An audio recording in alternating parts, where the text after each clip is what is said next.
It started with $1.58 in Hamburger buns.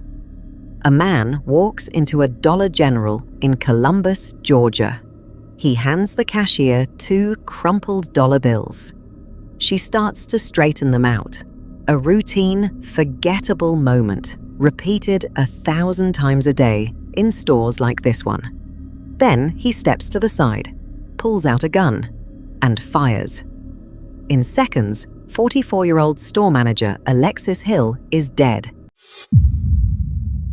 Killed by a total stranger over nothing. But the story doesn't end there. The shooter runs, vanishes into the city. For 3 hours, Columbus police search for a man who, unknown to anyone yet, walked out of prison just 1 month earlier, carrying a criminal record 2 decades long. They find him in a parking lot. He doesn't put the gun down. What happens next leaves an officer shot, a police dog fighting for its life, and one question still unanswered. Why? The beginning of my career, about 5 years ago, I was dispatched out to a call in reference to a domestic dispute, and she happened to be the manager. She was the foundation in someone else's life to help them get the help that they needed to get out of a bad situation. Here we deliver clear, factual, and up-to-date true crime stories. Subscribe and turn on notifications to stay informed on the latest cases and investigations. The incident took place at a Dollar General location on Victory Drive in Columbus, Georgia, a city in Muskogee County in the western part of the state, along the Chattahoochee River bordering Alabama. Dollar General is a discount retail chain with thousands of stores across the United States, many of them operating with small staffs, often only 1 or 2 employees on shift at a time. This staffing model is relevant context. Single-clerk retail environments are widely recognized in retail security literature as having elevated risk during robbery or altercation scenarios, since there is often no second employee present to de-escalate, intervene, or immediately call for help. The victim was identified as Alexis Hill, 44 years old, who worked as the store manager at the Victory Drive location. Hill was a mother of 3 sons and, according to family members, had 2 grandchildren. Relatives said she was in the process of planning a move to Colorado to be closer to her sons and grandchildren. Hill's brother, Jonathan Hill, spoke to local news station WTVM after the incident. He stated that Hill and the man who killed her did not know one another prior to the encounter. They were not related, not romantically involved, and had no prior relationship or dispute. According to Jonathan Hill, the shooting was the result of an interaction with what he described as a random stranger who became confrontational and escalated the encounter to gun violence. Yes, tell us about who she was as a person. Okay, as a person, born and raised here, right here in Columbus, just sweet, kind, always willing to go out of her way to help someone and go the extra mile. She'd give the shirt off her back if she needed to. She was always helping people, as far as I could see. I went off into the military and retired, and I came back in 2019, and ever since I've been back, she's been busy, busy with the children, busy with the grandchildren, and just helping everyone she could. I think one of the last things she did was, gather some supplies for someone that was in need. And so that was like one of her last, acts of kindness was, even up to the day, was helping someone else. Mm-hmm. And then even at the crime scene, I got, droves of people were coming over and just telling us, how wonderful she was and how helpful she was and how she donated things to charity and everything. So, she can't be replaced. It's just, it's just a loss that, you know, I'm gonna have to deal with, and the family's gonna have to deal with, and we can't replace her. It's just a part of us that's just gonna be gone until, you know, we reunite with her in heaven. Yeah. So, yeah. A friend of Hill's, who was also the godmother of one of Hill's children, described her personality to reporters at the scene, calling her someone who was easy to get along with and dedicated to her job. I really would like to say, well, I will say this right here. She was known by so many people, and a lot of love and support, and everyone has the same outlook on her, that she was sweet, she was loving, she was giving. And one thing I will say, that she loved her kids and her grandkids. She was a great mother, and great daughter as well, and sister, because she loved her mother, and him and her, they take care of their mother, and she is so sweet. So she will be very missed, and this tragic situation, it really did bring out a lot of outpours and tears in the community. So I just would hope that everyone keep Alexis' family and my nephew and all of us in your prayers, and because we're going to need it, and this will not change overnight, but hopefully, you know, we will be able to move forward and keep her in our memories and just cherish her, and because no one has nothing bad to say about her, and we're going to love her dearly and miss her. Co-workers and community members echoed similar sentiments in interviews conducted in the days following the shooting. Following her death, a GoFundMe campaign was established to support Hill's family with funeral costs and related expenses. According to Muskogee County Coroner Buddy Bryan, the sequence began just before 10 a.m. on Tuesday, June 23rd. A man entered the Dollar General store and approached Hill's checkout counter to purchase a package of hamburger buns, which totaled $1.58. He paid with 2 crumpled $1 bills. As Hill worked to straighten out the bills at the register, the man reportedly stepped to the side, drew a handgun, and shot her. Officials have not released the number of shots fired or the exact caliber of weapon used in official statements reviewed for this report. The shooter fled the store on foot immediately after the shooting. Emergency responders were called to the scene, and Hill was pronounced dead at approximately 10:45 a.m. by the Muskogee County Deputy Coroner. This places the time between the shooting and the pronouncement of death at under an hour, though the exact time of the shooting itself, relative to the 10:45 a.m. pronouncement, has not been specified beyond just after 10 a.m. Columbus Police Department, CPD officers responded to the store and began a search for the suspect, who had already left the area on foot or by other means not specified in official reporting. Approximately 3 hours after the shooting at the Dollar General, at around 11:40 a.m., CPD officers located a man matching the suspect's description in a parking lot in the 3800 block of Baker Plaza Drive, near the site of the former Muskogee Elementary School. According to a press release from the Georgia Bureau of Investigation, GBI, officers gave the suspect verbal commands upon locating him. He did not comply with those commands. Officers then deployed a police K-9, later identified as K-9 Havoc, to assist in the apprehension.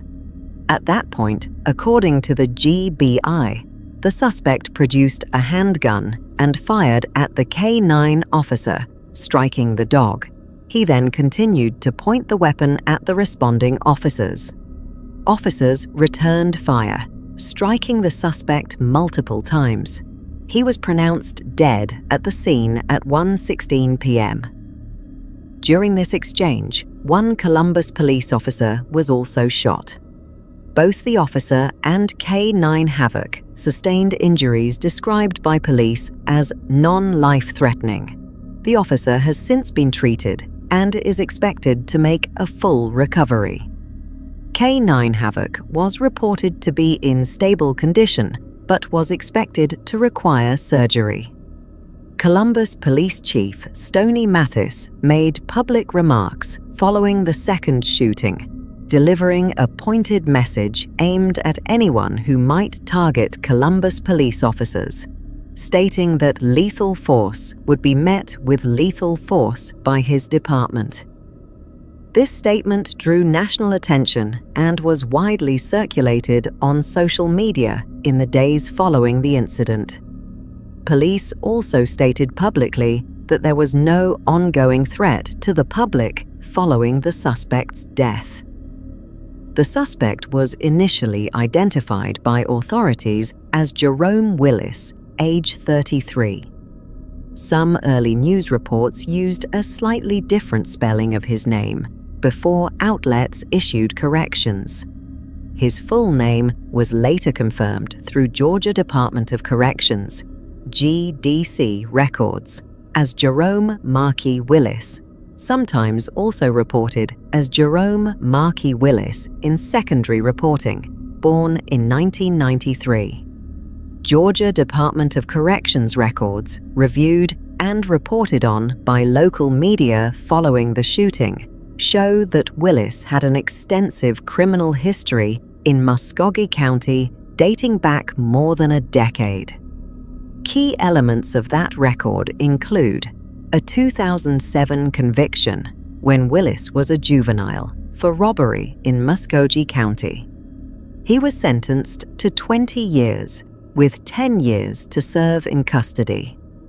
Additional convictions over the following years for terroristic threats, simple assault, and obstruction of law enforcement officers. Charges in his record involving firearms and drug possession. A pattern of repeated incarceration and release dating back to at least 2010, indicating Willis had cycled in and out of Georgia correctional facilities multiple times over roughly 15 years. Perhaps the most significant detail to emerge in the days following the shooting was the timing of Willis's most recent release from custody. GDC records indicate Willis had most recently been held at Dooley State Prison and was released on May 21, 2026, meaning he had been out of prison for approximately 1 month at the time of the Dollar General shooting. Despite the extensive criminal record, investigators and family members have both stated that Willis and Hill had no prior relationship or connection. This has been confirmed by Hill's brother directly and has not been contradicted by any official statement from police or the GBI. As of the most recent reporting reviewed for this report, no motive for the shooting has been publicly released by investigators. In Georgia, when a law enforcement officer is involved in a shooting, whether the officer fires a weapon, is fired upon, or both, it is standard procedure for an outside agency, typically the GBI, to conduct an independent investigation into the incident. This practice exists to separate the agency whose officers were involved, in this case the Columbus Police Department, from the entity conducting the investigation, in order to maintain public confidence in the impartiality of the findings. The GBI confirmed in a press release dated June 24, 2026, that its agents were investigating the officer-involved shooting at the request of the Columbus Police Department. This is a routine and expected step anytime officers use deadly force, regardless of the specific circumstances. It is important to distinguish between two separate matters in this case: the killing of Alexis Hill, a homicide committed by Willis. Because Willis died at the scene of the second shooting, no criminal prosecution will occur for this act, as there is no surviving defendant to charge or try. The shooting of Willis by police, an officer-involved shooting, which by Georgia procedure requires independent review, regardless of how justified it may appear based on preliminary facts.